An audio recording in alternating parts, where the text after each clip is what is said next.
Bonjour. Cette fois-ci, étudions Kosoado. Qu'est-ce que le Kosoado?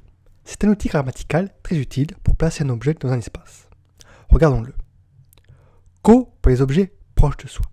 So pour les objets proches de votre interlocuteur. A pour les objets loin de vous et de votre interlocuteur. Do est l'équivalent du pronom interrogatif qui est lié au Kosoa, qui seront utilisés pour répondre à la question. Si vous avez bien compris cette partie, vous maîtriserez tout le reste de la leçon. Première utilisation possible, désigner un endroit.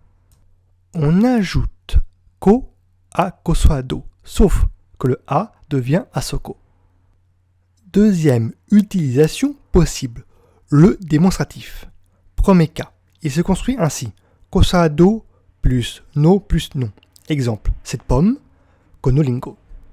Deuxième cas, il se construit ainsi, Kosoado plus les plus particule ou un verbe. C'est une pomme. Kolewa lengodes, où wa est la particule. Troisième utilisation possible, la direction. Kosoado plus chila. On l'utilise pour désigner une direction. C'est fini.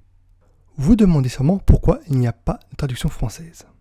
La raison est qu'il n'est pas forcément bon de copier-coller deux langues, mais plutôt de la conceptualiser et d'en tirer le sens, ce qui convient parfaitement à cette leçon.